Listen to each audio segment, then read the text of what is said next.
Not long ago, you might have called it magic. Today, it's called CGI, computer-generated imagery. It's protected by magic. It's protected by magic. This electronic world of make-believe, where real animals talk and statues come alive, is revolutionizing Hollywood special effects. Super-fast graphics computers, new creative software, and high-resolution pictures are rapidly taking us to the point where audiences can't tell if it's real or CGI. Ow! Thank you. Today, we'll enter the mind of an effects wizard who helped start it all, Robert Abel. We'll see how he contributed to the development of an entire new art form built from bits and bytes of computer technology. And we'll explore the cutting edge of animation with computer artists who are advancing the possibilities of CGI. Come on, move it! Coming up, special effects from microprocessor to the big screen on Movie Magic.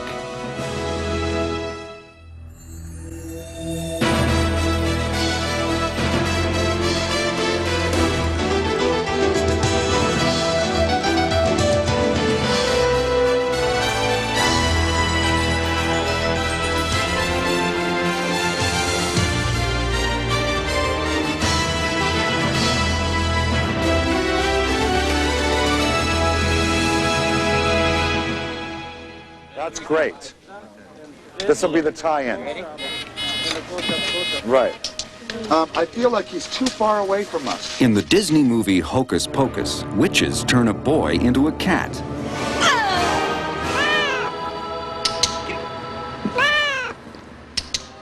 But this is no ordinary feline. A little faster, and I think we have it, yeah. What the filmmakers sought to create was a compelling character with lifelike human qualities. The studio first came to us with, by the way, can you guys do talking animals? And I said, well, be a little more specific. He says, well, we have this character, it's a cat. Do you think you can make it talk? Bert Terreri is special effects supervisor at Rhythm and Hues, one of Hollywood's top CGI studios. In its commercial work, the company has specialized in giving human emotions to inanimate objects. They've also created notable CGI effects in movies and television shows. Now get back up there.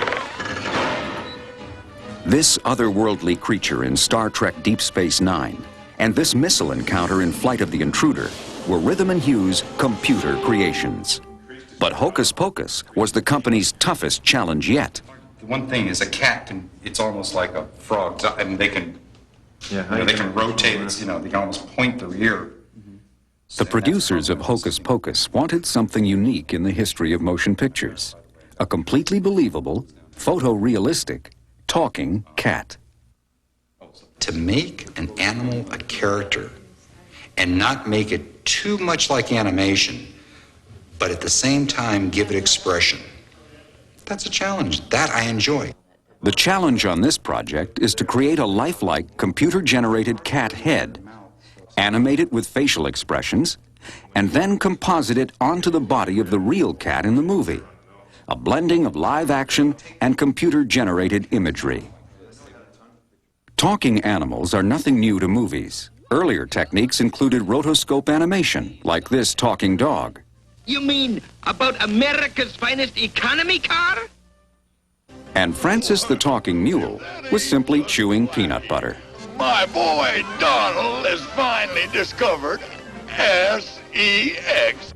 Thank you. But some of the most believable animal action has been done using CGI. The first draft beers really haven't evolved. Some of it's real, some of it's not. We've replaced some of the whole heads of the chimpanzees. Excuse me, I'll have what he's having. It was actually the chimpanzees who finally talked Disney into hiring Rhythm and Hues for Hocus Pocus.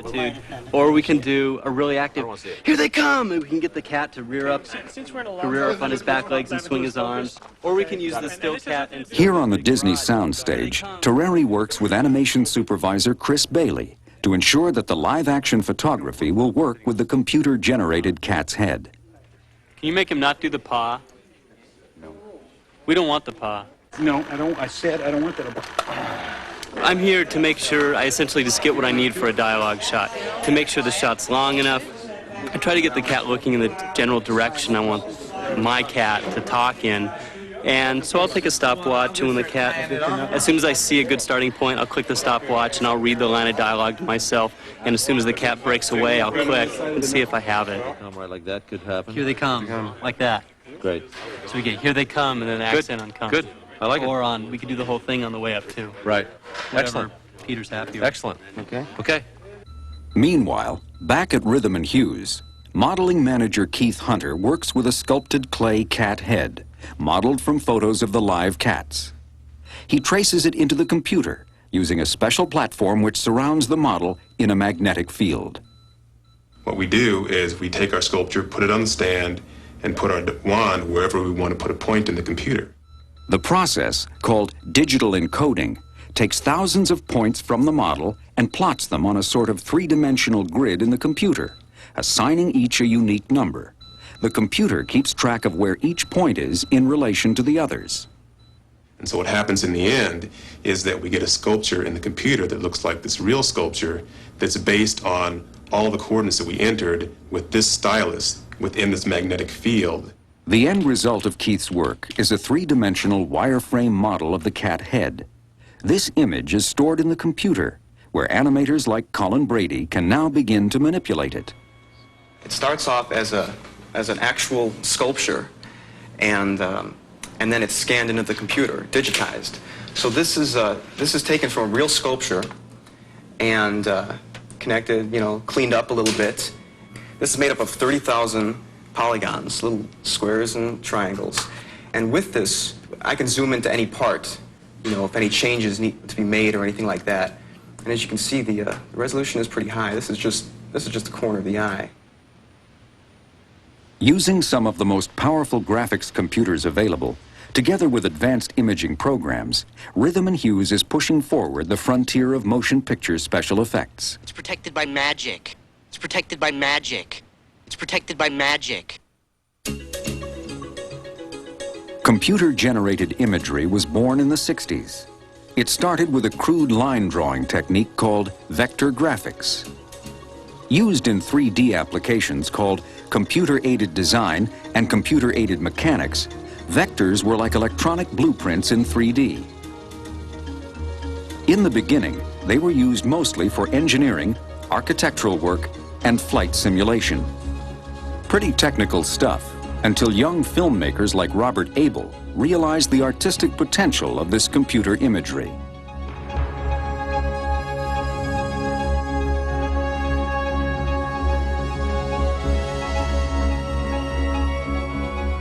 One of the first uses of vector graphics in film was when Disney asked Abel and Associates to create the title sequence for The Black Hole.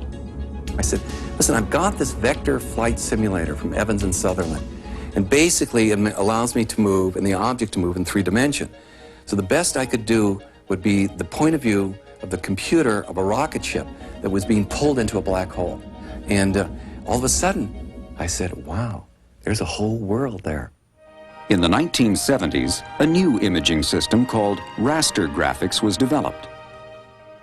Where vectors are simple line drawings, raster allowed for full color, texture, shading, and lighting effects. The only drawback was that each frame took millions of computer calculations. In its early development, raster graphics required massive mainframe computers and weeks of painstaking work.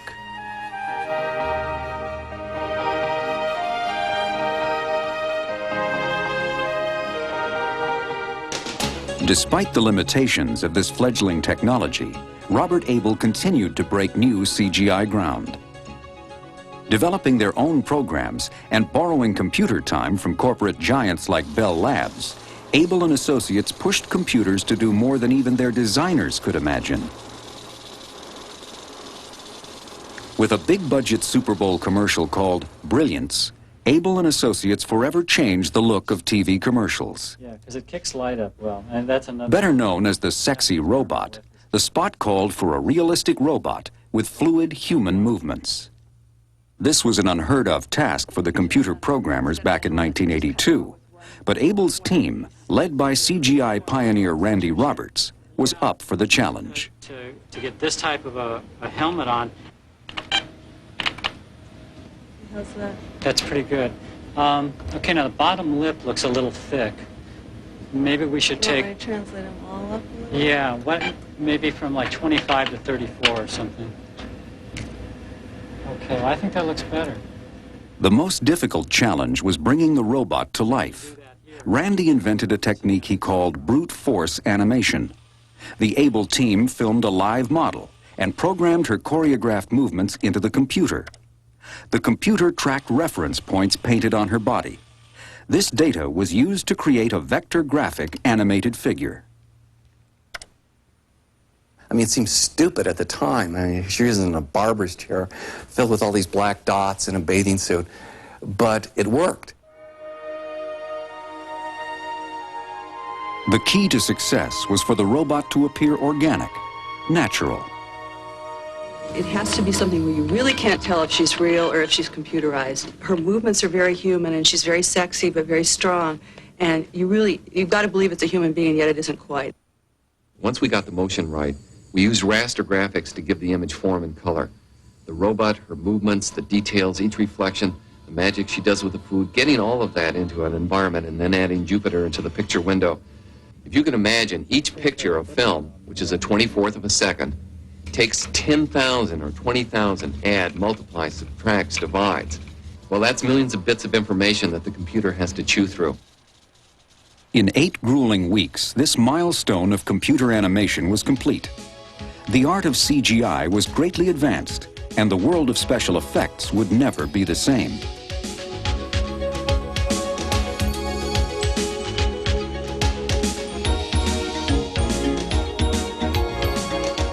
After Sexy Robot, Abel and Associates went on to create some of the most stunning commercials ever seen.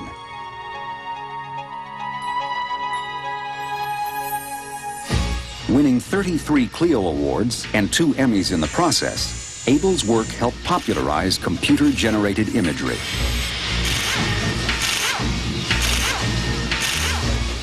In the 70s and early 80s, his company became a home to many of today's leading effects artists. The interesting thing about Bob Abel and Abel and Associates, where we all worked, is that was the starting point of all this new stuff that we see today. He was like the first person to do it, and he was like the granddaddy of this sort of computer graphics. Well, I worked at Robert Abel and Associates for about 11 years, and we did extremely creative work there. We were definitely at the cutting edge of motion graphics and computer graphics. In 1987, John Hughes and 5 other Abel alumni formed Rhythm and Hughes, where they've continued to push the technology toward new creative horizons.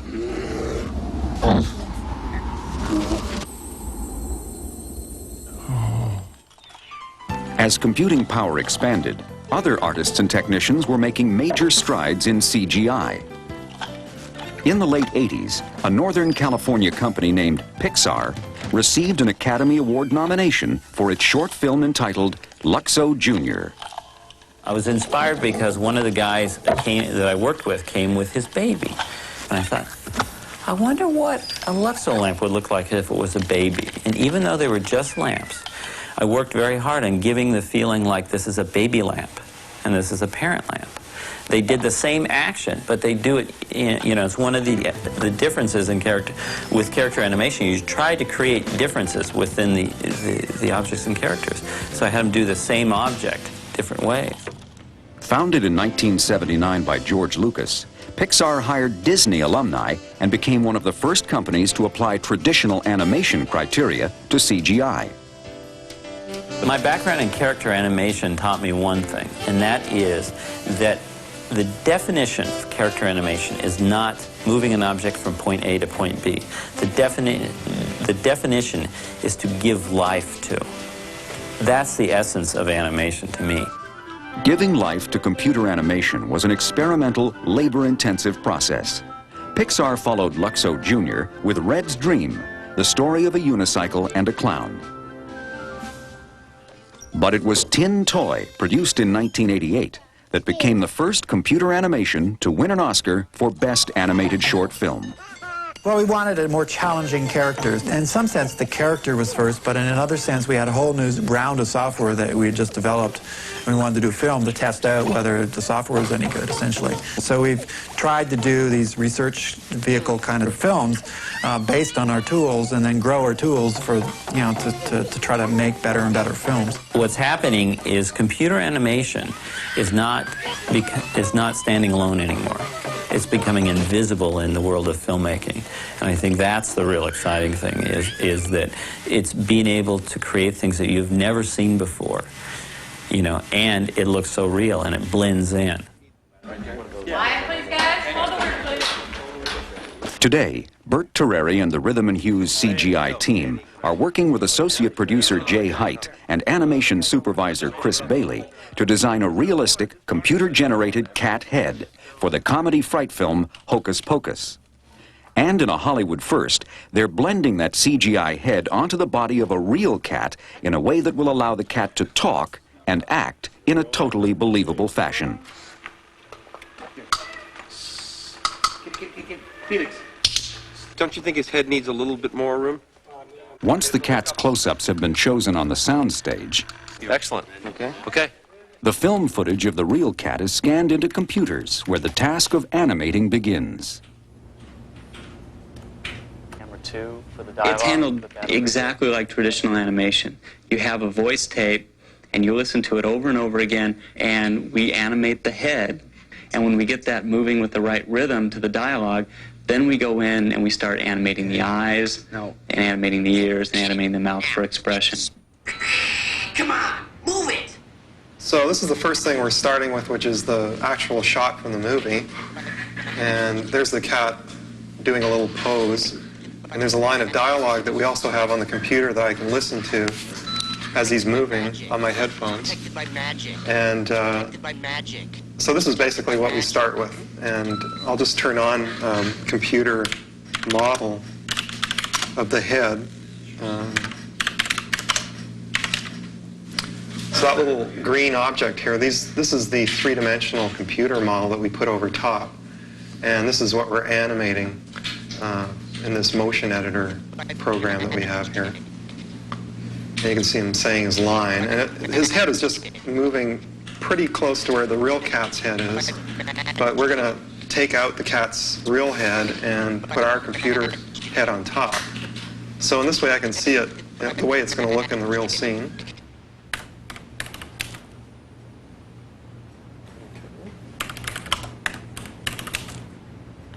Now this is my close-up of the face, and I can see the lips and the face moving around. It's protected by magic. It's protected by Again, magic. that's in real time. It's protected by magic. And I can also step through frame by frame and match up real precisely to what he's saying. Using the computer animation program, Les Major can give his cat a whole range of realistic, human-like expressions. We have things that are like little magnets that are floating around on the face, and they're centered on different areas, so I can move, let's say I'm going to move this upper lip here. I'm just pulling his lip up into a sneer, but now he's sort of got a little snarl on his face. Originally, the animators tried to make their CGI cat as realistic as possible. But, as Bert Terreri explains, the first version seemed a little too real. They have nice, long, pearly white teeth, and they come to a nice sharp point that I think if any of us have been bitten by one know that, ooh, they can puncture. Well, the studio felt that possibly that didn't connote a friendly cat. To solve that problem, Rhythm and Hues simply used the CGI animation program to make the fangs a little smaller. We went through a little process of making the gums, making a tongue, and then shrinking the teeth down just a little bit, so it became not quite as objectionable to the studio. In the next step, the real cat head is cut out, digitally of course. Then animator Rod Paul replaces it with the CGI head. One of the hard parts in this scene is blending in the fur, the computer graphic fur to the real fur. That part of the process The texture mapping is handled by Colin Brady. Texture onto that. In a sense, we peel off the cat's fur and map it on to the model. Then the head is there. Now that's without the eyes. The eyes and the whiskers are rendered separately. Then we start lighting the teeth, lighting the eyes, twisting the ears to see if there needs to be nuances going on, whether the brows go too high, too low. From there, we go to high resolution, show it to the studio, and they say yes or no. That's the process. Roll, please. Sweet. Kitty good, kitty. It might take several weeks to get a shot looking right, but in the final product, moviegoers will have a tough time telling where the computer cat ends and the real one begins. Protected by magic. It's protected by magic. As computers get faster and costs come down, scenes like these that would have taken weeks in the early 80s are now being done in days. Soon the time frame will be condensed to mere hours. Dangerous spells. She must not get it. From pioneers like Robert Abel to these young computer animators conjuring up tomorrow's images today, who knows what's next in the CGI universe? I don't know where the next break is going to happen, but so far, you can't say it can't be done. CGI is taking the world of motion pictures and special effects into a new frontier, bounded only by the imagination of these CGI wizards who continue to amaze us with their own astonishing brand of movie magic.